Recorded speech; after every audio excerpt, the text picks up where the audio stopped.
Bonjour tout le monde. Ce qu'on a fait pour le panel, c'est qu'on a cherché à rassembler en fait une série d'experts pour venir nous partager leur vision sur comment l'adoption de solutions numériques peut permettre de faciliter l'adoption du BIM, parce que l'adoption du BIM, c'est aussi une transformation numérique dans laquelle on doit faire un déploiement qui est peut-être juste sur un projet, mais tous les intervenants du projet vont devoir partager des informations BIM sans perte de manière fluide. Avant de commencer, je voudrais parler, c'est quoi une plateforme BIM? On parle aussi de l'environnement de données commun. Pour Dassault Systèmes, une plateforme de collaboration, ça se doit d'être intégré et non être un environnement qui est fragmenté. Pour être capable d'importer autant les données géospatiales, SIG, ou les données BIM, d'être capable de faire la coordination avec toutes les parties prenantes d'un projet de manière sécurisée. On parle de coordination BIM. C'est aussi de pouvoir gérer le contexte complet d'un projet dans son environnement, puis sans dupliquer les données, d'être capable de simuler. On parle de simulation 4D, mais on pourrait parler aussi d'analyse d'interférence ou de clash. C'est de venir aussi alimenter à partir de ces données-là des tableaux de bord de manière automatisée. C'est de permettre aussi de tirer un bénéfice en structurant les données dans un seul environnement, tirer bénéfice de la science des données, de l'intelligence artificielle.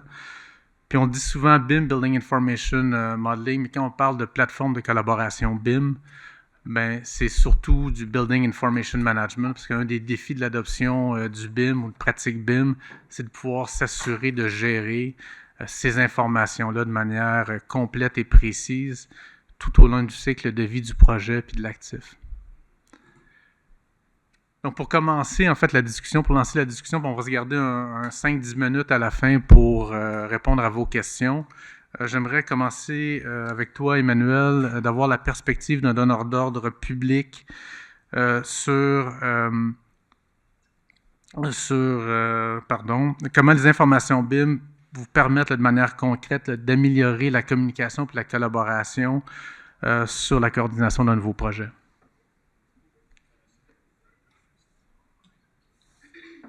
Un, deux, ça marche mieux comme ça. Bonjour à tous et toutes. On a plusieurs sujets. On s'est fait demander le genre de questions comme ça. On se fait demander souvent des genres de questions comme ça, puis on a 3 minutes par intervenant pour parler. Fait que ce que je voulais juste mentionner, c'est que non seulement on utilise, bien sûr, des technologies chez Hydro-Québec qu'on appelle maintenant BIM, mais qu'on utilise depuis quand même assez longtemps, qui touchent plusieurs des livrables que BIM dans lesquels est impliqué aussi. Puis, ce que je voulais mentionner aujourd'hui, puis jaser un petit peu avec vous autres, c'est des projets communs qu'on a travaillé avec les gens d'Atkins Realis qui nous ont permis, par exemple, de faire, une fois qu'on a la maquette 3D, parce que je pense que vous êtes tous convaincus des bénéfices généraux qu'on trouve là, sur l'utilisation du 3D, je ne crois plus qu'on ait besoin de convaincre les gens, mais c'est toujours intéressant de voir des cas d'application concrets. Si vous passez au kiosque, vous allez voir peut-être des exemples aussi de choses qu'on a faites du côté de l'intégration humaine dans les maquettes 3D. Puis la façon qu'on le fait, la façon la plus naturelle, c'est avec des lunettes de réalité virtuelle et plus récemment des lunettes de réalité augmentée. Ce que ça permet de faire, par exemple, dans le cas des grues qu'on a fait à l'intérieur, des ponts roulants, par exemple au poste de Beauharnois, on a modélisé non seulement la grue, mais aussi le poste de commande, si bien qu'avec une petite session de réalité virtuelle, on était capable de mettre les lunettes, puis d'aller voir les opérateurs, puis leur dire, voici la conception de la cabine qui est prévue, êtes-vous capable de me donner des commentaires live comme ça? Puis le genre de commentaires qu'on a eu, c'est de dire, par exemple, faites le plancher plus transparent, parce qu'on regarde tout le temps en bas à nos pieds, alors que, tu sais, on avait l'impression que c'était plutôt vertical, mais non, ils sont à 30 pieds dans les airs. Là, fait qu'ils regardent beaucoup entre les pieds, fait qu'il faut avoir des protections comme ça. Mais ça, c'est des feedbacks que l'usager nous donne directement pour un projet. Fait que c'était la première fois qu'il était consulté avant que les programmes avancent. Fait que je pense que le côté intégration humaine est très pertinent. Puis encore, tout récemment, on vient de me proposer un projet aussi de réalité virtuelle. Puis le projet, c'est tout simplement de dire, je veux montrer à quelqu'un qu'est-ce que ça implique d'avoir un édifice de 5 étages dans le quartier pour mon projet. C'est quoi l'impact visuel, l'acceptabilité sociale du projet, comment ça va être. Parce que sur papier, puis des photos, des fois, on ne le voit pas. Mais quand on est sur place, puis qu'on voit un édifice à 5 étages avec les constructions aux alentours, là, on a une meilleure idée de l'impact du genre de projet. Bien, c'est ce que ça donne, la réalité virtuelle. C'est aussi simple que ça. C'est de l'intégration humaine à partir des maquettes 3D qui sont plus, comment dire, plus théoriques quand ça reste à l'écran 2D. Là, vous voyez? Fait que je pense que c'est une des réalisations qui était un des bénéfices généraux du 3D en général là, qui transcende le BIM en plus, c'est ça qui est intéressant. Là. Donc, ce que tu dis, en fait, c'est d'un point de vue communication, la 3D permet à des gens qui ne sont pas techniques de mieux comprendre, en fait, le projet. Là. Exact. Puis quand tu prends des outils de visualisation qui sont plus faciles, bien, c'est encore plus facile pour les gens qui sont moins habilités à naviguer avec une maquette 3D, à comprendre le projet puis à se mettre dedans. Puis typiquement, quelqu'un qui juste met un casque puis qui fait juste regarder puis qui voit comme ça, il n'y a pas besoin de manipulation de souris ou quoi que ce soit. C'est ça qui est génial. Là. Fait que ça devient seconde nature. On oublie la technologie puis on est sur place en quelques secondes. C'est ça, on fait abstraction de toute la partie technologique, puis on fait l'intégration humaine dans les maquettes. C'est ça qui était l'avantage, le principal. Là.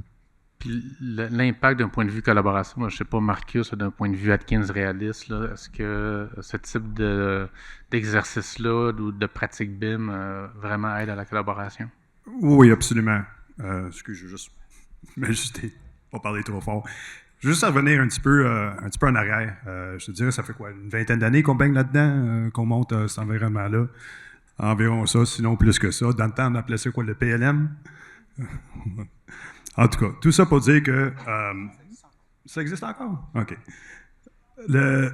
On est parti depuis longtemps, ça fait longtemps qu'on fait ce genre de choses-là. Mais je veux juste revenir un peu, la question, c'est comment que le processus BIM peut améliorer justement la communication, la collaboration. Ça commence, c'est quoi le noyau du BIM? C'est quoi le centre du BIM? Essentiellement, c'est la maquette 3D. Sans la maquette 3D, tu ne peux pas avoir rien d'autre, le 4D, 5D, ainsi de suite. Fait que la maquette 3D nous permet de visualiser, nous permet de naviguer, voir ça de façon granulaire. Puis permet quelque chose de très important aussi, vous allez comprendre pourquoi que je parle de ce point-là, c'est au niveau des détections d'interférences. Aujourd'hui, on est rendu à un point qu'on ne fait plus des ingénieries ou des projets brownfield. Maintenant, c'est un site actuel, on appelle ça la réfection. La réfection. Fait que les réfections, tu as un site actuel, tu as un démantèlement à faire, tu as une partie qui est conservée, puis de la construction à faire par-dessus.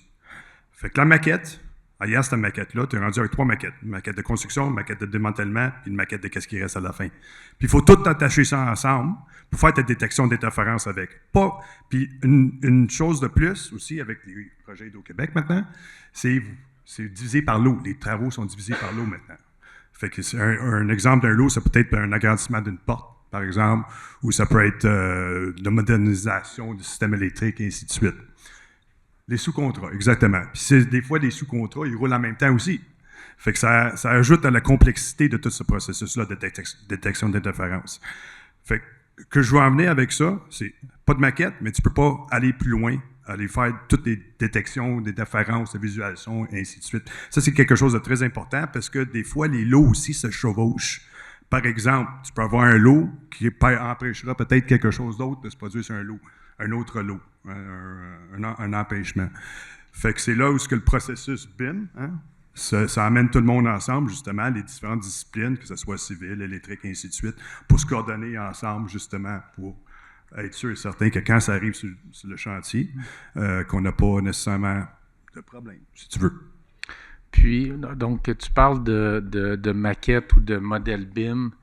Il doit y avoir quand même une certaine des processus qui doivent être mis en place sur comment échanger ces modèles BIM-là à des équipes qui sont géographiquement dispersées. Je ne sais pas, Daniela, comment vous faites chez Ecom pour vous assurer de bien partager ces modèles-là?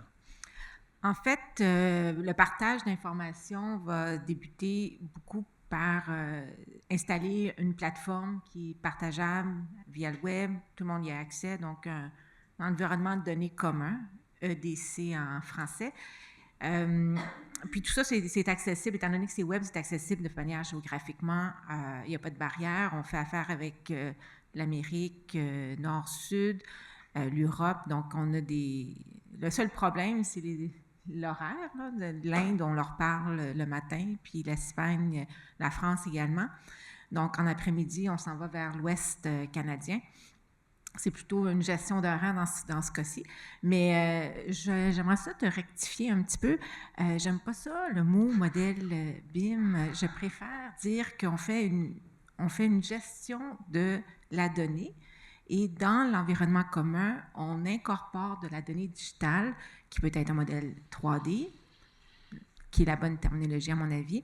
On peut avoir des dessins 2D, PDF ou natifs ou de la documentation, mais également aussi de la donnée digitale qui peut être des scans. Donc, comme tu as mentionné, au début d'un projet, on va avoir l'existant. Donc, on a une donnée, ce que certains d'entre eux, de mes collègues, vont rire de moi, c'est « incoming digital data ». Mais ça a du sens. Donc, c'est toutes ces petites données qu'on remet tous ensemble pour justement avoir un géoréférencement correct, qu'on le partage à tout le monde, peu importe l'emplacement de la personne qui a la connaissance pour travailler dans le projet. Donc, il y a mille et une façons d'établir les règles, les permissions, les façons de transmettre la donnée. Puis également faire un livrable vers d'autres environnements donnés qui peut être des partenaires d'affaires ou même le client.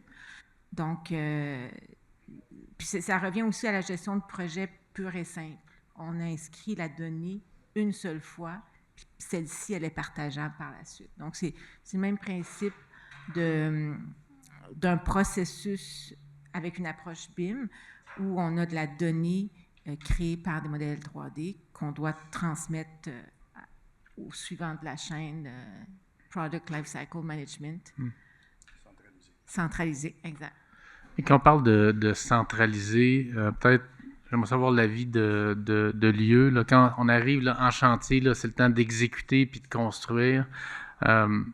Comment vous partagez ces données ou ces informations BIM-là, puis comment vous le faites de manière efficace, là, parce que quand vous êtes en train de construire, là, vous n'avez pas le temps d'attendre. Dans le passé, on avait d'autres, on utilisait plusieurs plateformes de collaboration pour visualiser les modèles 3D, de l'information. Maintenant, les projets sont devenus beaucoup plus gros, beaucoup plus complexes. L'information, elle est aussi beaucoup plus dense. Et je dois admettre que l'information se rend des fois en chantier, des fois non. Parce que même avec la bonne volonté, avec un iPad Pro, avec le LiDAR dedans, qu'il faut vraiment avoir du budget pour avoir l'iPad Pro, mais même là, les logiciels sont encore, les modèles 3D, l'information, c'est trop lourd pour pouvoir avoir une fluidité, puis visualiser, puis lorsqu'on sera en chantier, il faut que ce soit simple, il faut que ce soit clair, puis avec ça, il faut qu'on se structure, qu'on s'organise, et tu peux pas avoir tout partout, en tout temps. Il faut que tu structures ta donnée, il faut que tu la gères. Donc, je suis d'accord avec Daniela. C'est pas seulement... en fait, non, c'est pas des maquettes. C'est des modèles 3D, c'est de l'information, puis c'est pas seulement des modèles 3D aussi, c'est des scans, c'est de l'information géographique, c'est des coordonnées. Donc, c'est beaucoup plus que juste des modèles avec une base de données d'objets. Alors, il faut structurer l'information, puis savoir c'est qui l'auditoire. Est-ce que c'est le surintendant? Est-ce que c'est l'installateur? Est-ce que c'est le surveillant qui va aller valider l'installation? Alors, il y a plusieurs types d'informations avec des usages différents, puis il faut utiliser le bon moyen. On ne peut pas se promener avec un laptop de gamer sur le chantier pour une question de santé et sécurité aussi, mais les iPads, ils doivent être assez performants pour pouvoir visualiser toute cette information-là. On y travaille encore. Merci, Lieu, puis merci, Martin, d'avoir allumé les lumières. Là. Ça a été un wake-up call pour tout le monde. On était dans la pénombre. C'est intéressant parce qu'en fait, tu parles aussi de l'adoption puis de l'outillage pour que les gens puissent... il doit y avoir un facteur humain aussi là, de changer les façons de faire. Là. Donc, comment vous supportez là, en chantier là, l'adoption là, de comment lire des données BIM versus des dessins 2D? C'est surtout dans l'information, puis la communication, puis la formation. C'est encore une fois, c'est des humains, même si tu as une belle qualité d'information, si on la consulte pas parce qu'elle est difficile d'accès, parce qu'on ne sait pas où la retrouver, elle va pas être utilisée. Donc, c'est vraiment dans la formation, puis la sensibilisation, puis on informe, puis on répète. Ouais. Puis l'information doit être facilement accessible, puis consommable par les gens. Ça m'amène, tu sais, au niveau là, de l'adoption, puis on parle de la valeur du BIM. C'est aussi comment on fait pour s'assurer que les gens vont adopter ces pratiques-là. Je ne sais pas, toi, Jean-François, ta perspective justement sur comment favoriser l'adoption. Là. Non? 1, 2. Ben effectivement, je trouve ça intéressant de parler de l'humain. Plusieurs l'ont mentionné. Je voyais plus, au-delà de la gestion du changement, je pense qu'on commence à maîtriser les outils, ou en tout cas on comprend bien les avantages d'une plateforme collaborative dans le partage live de l'information. Les gens peuvent la consulter en temps réel. On accélère les rétroactions, donc on peut prendre des meilleures décisions plus tôt dans le processus. Donc ça, je pense que c'est roulé, on a les outils pour le faire. Avec l'intelligence artificielle, il y a beaucoup de nos challenges aujourd'hui qui seront peut-être plus là dans 6 mois, dans 1 an. Donc, je pense qu'on aurait effectivement avantage à remettre l'humain au centre des processus BIM. Mais en restant dans le technique, puis je m'explique, par exemple, les plateformes permettent ça, une gestion des requis. Comment on s'assure que l'ingénieur ou le designer, quand il s'installe devant sa table à dessin, comment on s'assure que son design intent, si vous me passez l'expression en français, comment on s'assure que le design intent est en ligne avec celui du client, vraiment le projet, le projet lui-même. Donc, puis on l'a dit, collaboration, il y a la communication, donc, puis on a tous des niveaux, on a tous des niveaux de maturité différents au niveau du BIM, au niveau technologique. Donc, comment on s'assure que ce qui a été passé d'une personne à l'autre, soit par des documents, par du bouche-oreille, comment on s'assure que le designer, il sait que dans cette phase-là, il faut qu'il fasse vite parce que c'est une preuve de concept, puis on ne veut pas brûler dessous là-dessus. Ça prend juste, il faut valider certains trucs. Donc, je pense que c'est là que je vois un beau gain, là, donc de remettre l'humain au centre des processus BIM pour que les décisions se prennent d'une façon disons, un peu plus intelligente, parce qu'au niveau des logiciels, bon, je pense que tout a été dit, puis on commence à maîtriser quand même bien. Ben, moi, j'ai quand même encore des choses à dire sur l'aspect logiciel, mais soit. Je pourrais en dire longtemps aussi, là, mais en fait, tu parles de l'aspect humain, de remettre l'humain au centre du BIM, de l'adoption de pratiques. C'est une transformation numérique, mais surtout au niveau humain. Puis l'an dernier, Mohamed, là, ici, tu avais parlé d'ego numérique. Sans parler nécessairement d'outils, là, comment vous faites lorsque vous engagez avec un client pour faire des recommandations, autant au niveau processus qu'outils BIM, dans les premières étapes de vos engagements? En fait, oui. En fait, souvent, ce qu'on voit chez les clients, c'est que la première question qu'on se pose, est-ce que déjà on veut juste supporter un projet one-shot deal, ou bien on veut transformer, en fait, faire une transformation de notre entreprise, en fait. Parce que souvent, ce qu'on voit, on a une pensée toujours court terme. On a un projet, il faut qu'on supporte le projet, on est en rush, il faut qu'on achète les technologies, il faut qu'on implémente, il faut qu'on forme, il faut qu'on fasse. Puis rapidement, on se rend compte, attends, mais cette techno que j'ai achetée pour gérer la bill of quantity, ok, mais là, il faut que j'achète une autre pour faire gérer le coût, là, il faut que j'achète une autre pour faire tel autre truc. Donc souvent, on est tout le temps en course. Nous, ce qu'on fait est basé, et là-dessus, souvent, naturellement, on a tous notre ego, ce que j'appelle l'ego numérique, c'est que tous on a un background, donc il y en a qui ont grandi avec des technologies Autodesk, d'autres Bentley, d'autres Dassault, etc. Et naturellement, au lieu de focuser sur l'essentiel qui est, ok, pourquoi je dois faire cet exercice-là? Est-ce que je dois juste supporter le chantier? Est-ce que je dois transformer ma façon de faire, partir d'une approche traditionnelle vers une approche de préfabrication modulaire, etc. Et là, je dois regarder tout le process au complet, parce que là, je pense, ce que vous avez dit, mes deux collègues, le nerf de la guerre, c'est le process, c'est les règles d'affaires, les standards, et ça, et le modèle de données. Et c'est ça qui va nous permettre de dire à la fin, OK, est-ce que par la suite, je peux mettre les outils, et puis est-ce que ces outils-là vont me permettre d'accéder à l'information sur le chantier ou non? Est-ce que tel département ou tel département vont communiquer ensemble correctement ou non? Là, le problème, on pense que les outils vont apporter une solution magique.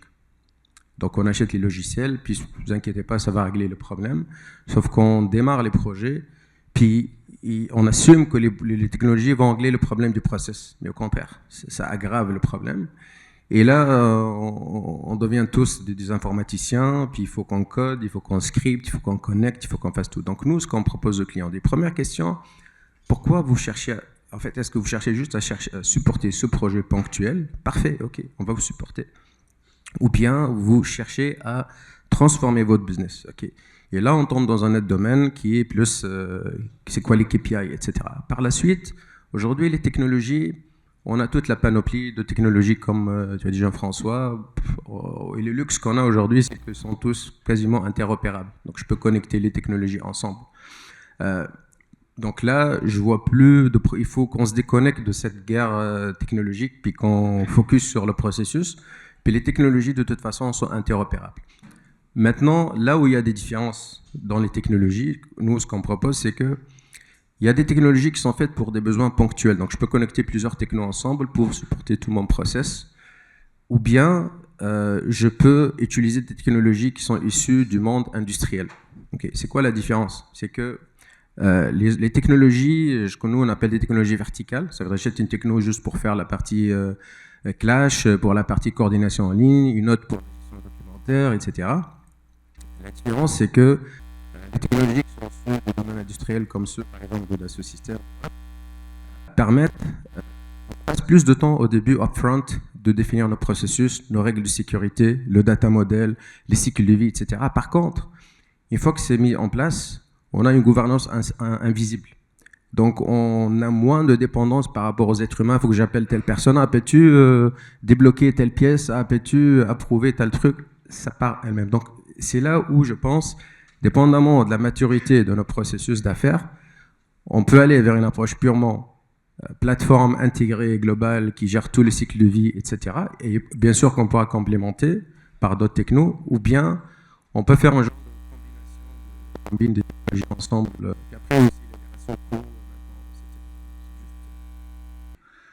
La beauté de l'évolution technologique qu'on a, c'est que c'est des technologies qui sont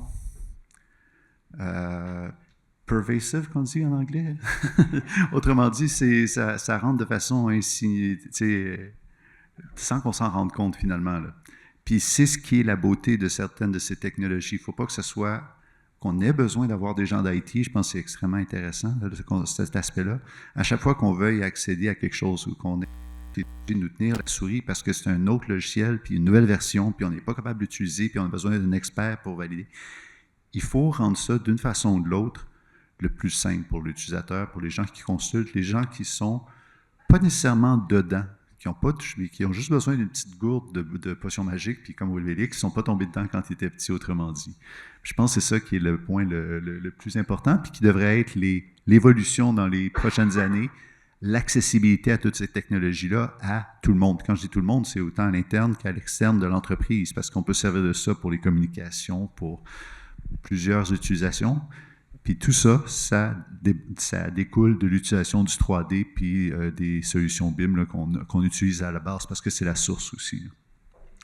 Mais, bon. Merci, Manuel. Peut-être il nous reste 5 minutes, donc je vais peut-être laisser l'opportunité là, à l'audience si vous avez des questions pour notre panel.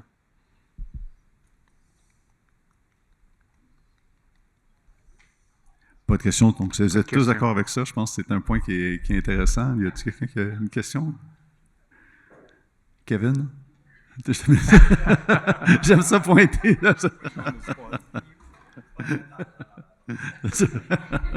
Moi, peut-être j'aurais une question pour vous. En fait, je me demande si on parle de solutions technologiques, puis de ramener, en fait, de ramener l'importance de ces solutions-là pour supporter les gens dans l'exécution du projet. Mais c'est qui le plus grand bénéficiaire, là, en fait, là, de l'adoption de pratiques BIM et de solutions technologiques?